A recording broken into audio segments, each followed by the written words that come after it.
Thanks for joining us for another edition of Weekend Winners. We've got a good card of racing coming through at Albion Park on Saturday night. 9 races, action starting at 5:43. The highlight, well, there's several, but race 4, the free-for-all. This promises to be a good clash. Turn It Up, back in action, and Replaced I. We've seen him here previously, but he's now based in the Sunshine State with Trent Dawson. So they're the two key runners, and in this edition of Weekend Winners, we're going to catch up with both Trent Dawson and Shane Graham.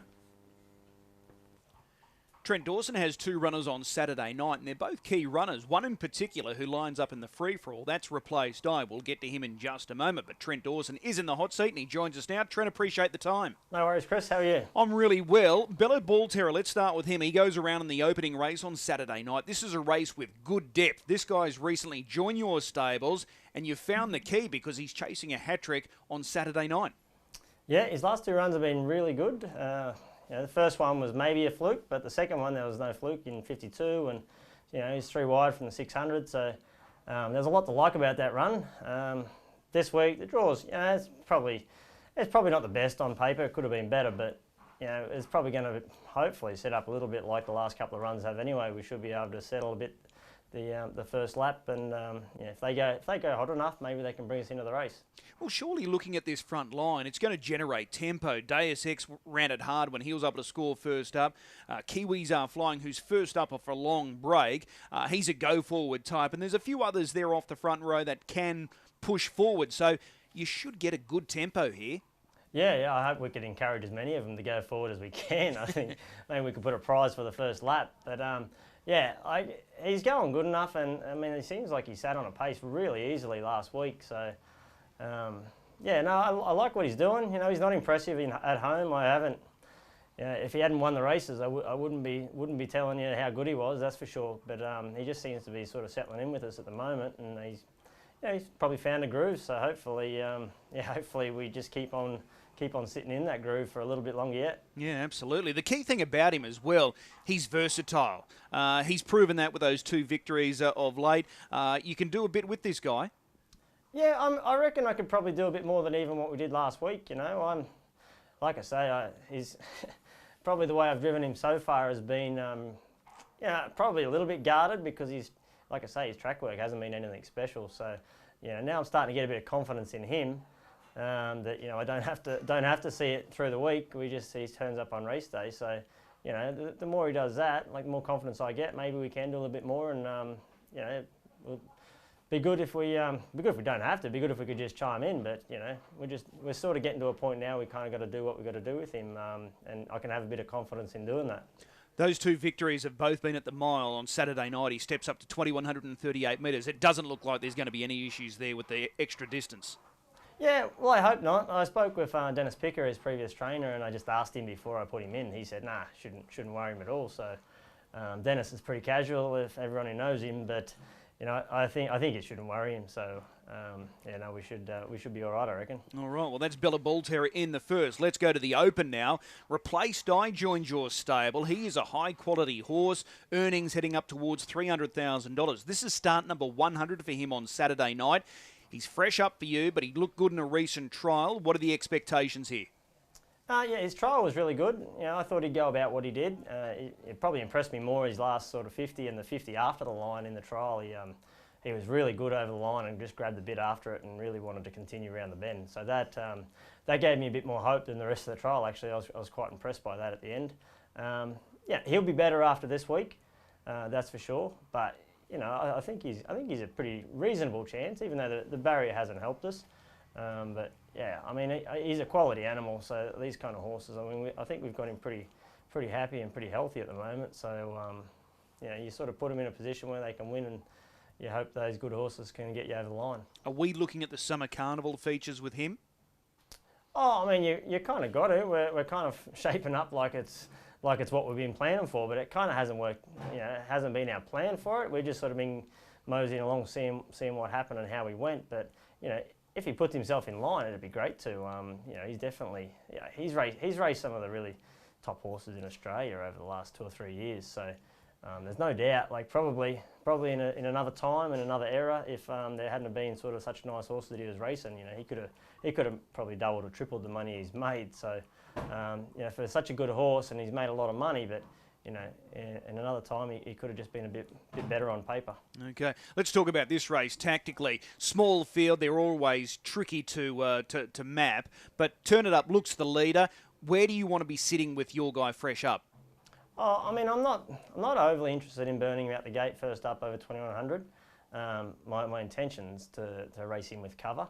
That being said, you know, sort of the warnings from previous that he gets behind the gate and gets a bit of monster in him and wants to run out of it. So, you know, I also don't want to be in the interest of fighting him off the gate, but my preference is to race him with cover this week. So, you know, if I can do that, I mean, that's sort of, you know, off cover's been his forte throughout most of his career. So. It'd be nice to stick that way. I'm not into telling Luke McCarthy that he did his job wrong, so I'll just follow what he did a little bit. But yeah, probably, you know, as far as burning out the gate, I don't know if I don't know. I think that one horse isn't much of a slouch apparently from its form. So I think it might be a bit hard to cross it. So. Yeah, we'll just see what happens, I guess. Just looking at it too, with the small field, there doesn't look like there's going to be a whole lot of early pressure. So once you sort out your positions, it should be a pretty steady pace early. Yeah, potentially. I mean, realistically, I watch Uncle Sam. He's been racing really good lately, and you know, a sit and dash up the straight won't suit him. So I mean, that's my only hope that they see it the same way, really. Well, not my only hope, but that's my biggest hope. And if they see it, that they can sort of take it a little bit to the leader, just make it a little bit more genuine than it might otherwise be. You know, that could do us a favour. All right, well, they're two terrific chances, no doubt about it. Billabong Terrier and Replaced Eye. One final one before I let you go. The Group 1 winning filly, Talent to Spare. Is she back in work? She was back in work, but we had a couple of little niggles with her through the Oaks. You know, I thought she raced admirably, but I didn't think she was up to her standard through the triad. When she won the triad, I think, you know, I honestly think she was probably good enough to go with any filly in the country at that point. But yeah, when we brought her back, I wasn't happy with her through the Oaks, so she's just going for 3 months off. She's just had, she's going to miss the summer carnival. They're just little niggles. There was nothing serious, but yeah, there's not anything really major through the summer carnival, and we'd love to be there, but you know, we'll do the right thing by her because yeah, she's done the right thing by me, that's for sure. Excellent stuff. Trent, appreciate the time. We'll see you trackside. Thanks, Chris. Shane Graham joins us to go through his book of drives on Saturday night, and he's got some very interesting runners as well. Shane, appreciate the time. No worries, Chris. The first race on Saturday night is a very strong race on paper, and you're driving an interesting runner, the Amanda Turnbull-trained Balducci, but he's drawn the outside of the second row. He's going to know he's alive in this field from that barrier draw. Yeah, that's right. It's actually quite a strong field, isn't it? You know, there's a lot of chances in it, and it's probably not the draw Amanda was hoping to get, but you know, you got to be in it to win it. He's got a very good strike rate, this horse, a 1 in 3, 7 wins from 21 starts, and his recent form looks very good. How does it sort of sit for you going up against the locals here?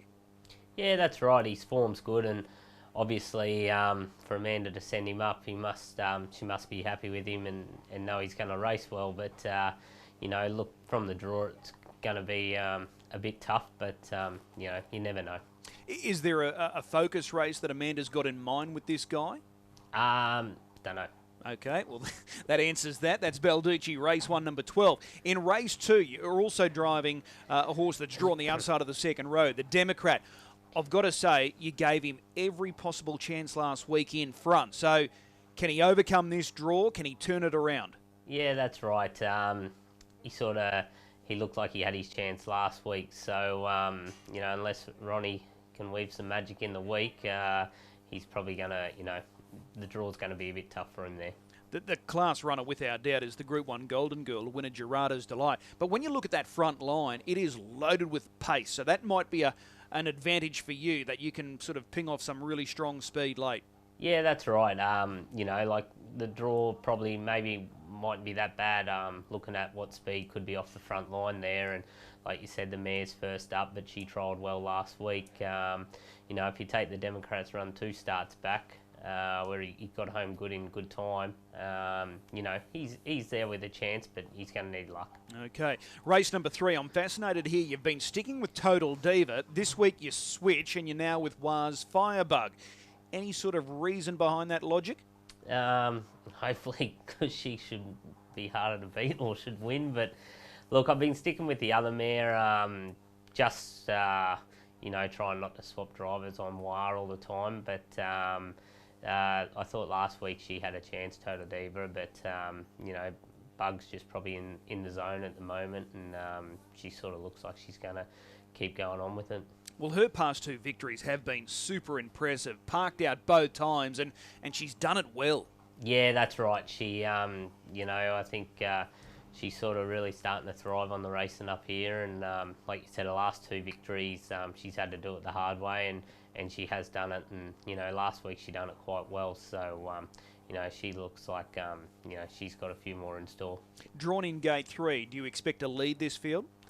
Yeah, well, you know, like I'm sure the sort of inside ones would be happy to sit on her and the form she's in. So, you know, she's got to go forward, and hopefully that's where she ends up. Summer Carnival's just around the corner. There's a nice race for the mares during the Summer Carnival. Could that be an option going ahead?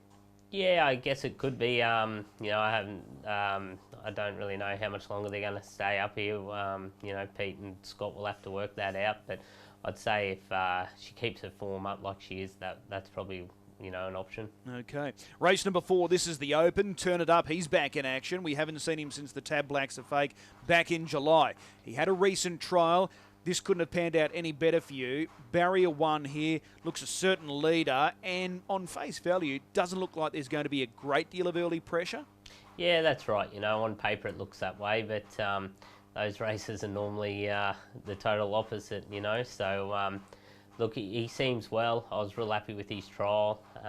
You know, I know he went very steady early, but crunch times, you know, he's airborne, and he held him easy down the straight. So he, you know, even though first up, he's pretty ready to go. Okay. Do you expect to get a soft lead? Do you expect Replaced Eye to run the gate? Trent was sort of outlining that he wants to sort of sit him in. So do you expect any pressure early? You wouldn't think so, knowing like just Turn It Up's gate speed. You know, like I don't think any driver there will think they'll cross him. So you wouldn't think they'll, you know, try and cross him at the start. But like I said, you know, these races that look pretty easy on paper never end up that way, I reckon. Do you think there's a possibility it could be single file format? Yeah, it does look that way, you know, and like the speed won't be too slow. Like, you know, they are free for allers, so, you know, if we're in front, we're not going to just sort of go totally pedestrian, you know. So I think it should be single file for the first bit anyway. Okay, you've outlined recently that his travelling days are now behind him. Is he just gearing up to the Summer Carnival features? Yeah, that's right. That's what he'll just aim to, and you know, like just I think there's sprint races, and that's what his main target will be. Okay, so we look forward to seeing Turn It Up back in action there on Saturday night. Race 7, Glen Eagle Warrior.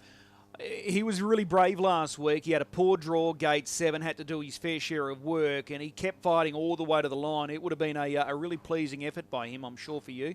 Yeah, I was real happy with his run last week. You know, like the whole time I've had him, I've never really sort of used him off the gate like that, and he did get out quite good, and you know, it was only the last bit he got collared. So you know, I think each run he should get a little bit better. So I'm expecting him to go a little bit better again this week. Do you expect Soho Sinatra to be the horse to beat in that race? Yeah, I think so. He, you know, like I'd driven him for his previous connections, and he'd went well, and you know, he hadn't had a lot of luck since Sean's had him and that. So from the draw, he's the main danger. Do you think you can get the lead from Soho Sinatra, or do you think you'll have to park out again? Yeah, like look, it's up to the, you know, they've got the barrier 1, so it all depends what they want to do. You know, they hold the cards there. All right, well, it's a nice book of drives there. Which one stands out? And I'm sure you're going to say Turn It Up because he's got that perfect draw, but is he the one for you on Saturday night? I'll go with Waz Firebug. Okay, race 3, number 3 at a bit more value there, Waz Firebug. Shane, as always, appreciate the time, and we'll see you trackside. No worries. Thanks, Chris.